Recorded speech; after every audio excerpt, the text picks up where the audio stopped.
In this kind of weather, who in the world wants to think about sweaters and mittens? Well, only a group of yarn enthusiasts who gather every day at a little shop in Murfreesboro.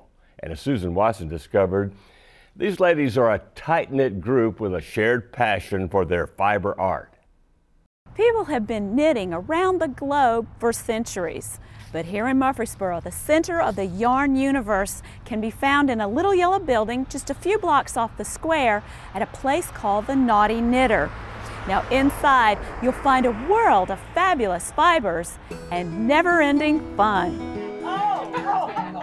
Amidst the chatter and peals of laughter and clicking of needles, Meredith and Doyle Carmichael have found their bliss. I've always knitted or crocheted from the time I was a small child. I did a lot of this kind of stuff. I just started weaving and spinning and dyeing and knitting and crocheting with, I don't know, madness. It's become pretty much an obsession, so. And who would know that better than a trained psychotherapist, which she and Doyle both are? Now, the Knaughty Knitter all began with Meredith's obsession, but Doyle has been a good-natured team player from the very beginning. He's been incredibly supportive. He's wonderful. He comes in, he does the books, he takes care of customers. We did have to make him learn to knit. I knew when I committed to opening the store that I have to play the role, so I said I would begin to knit, but I haven't knitted very much since. I got other kind of things that I do. Put it on, let's see. Okay, I don't know whether I would put it on or not. I do more computer work and the bookkeeping, run a lot of errands, go get lunches and things like that. Yeah, well, it's nice to be loved. Yeah. With business matters in the trusted and capable hands of Doyle, Meredith is free to keep her hands on yarn. All kinds, and lots of it. The shelves are filled with fibers made of wool, alpaca, cashmere, llama, cotton, linen, and hemp.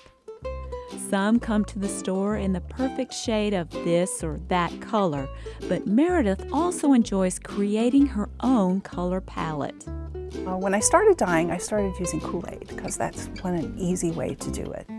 And you get beautiful bright colors and it's very, very simple. And then as I gradually got more interested in it, I started grabbing plants out of the backyard and lichens off trees and bark and all kinds of other things to do dyeing with.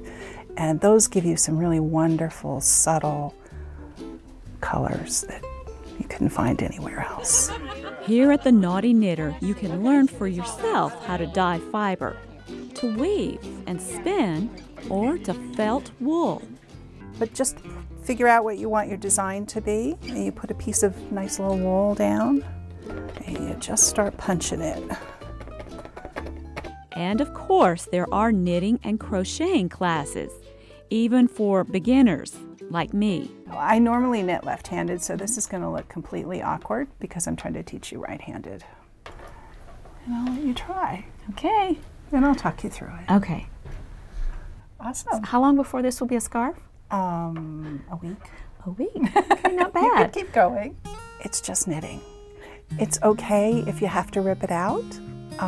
It's a learning process like anything else. So you get good yarn, because that's easier, and good needles, wood, not metal, and just take your time with it. Don't pressure yourself, because it's just knitting. Once you do get the hang of it, it really is a relaxing, therapeutic way to deal with stress, especially if you buy your supplies from someone who is also a trained psychotherapist.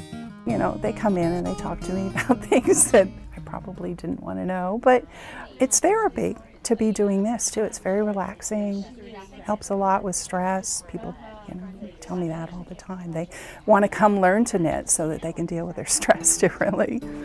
So, wow, it's therapeutic and easy to learn.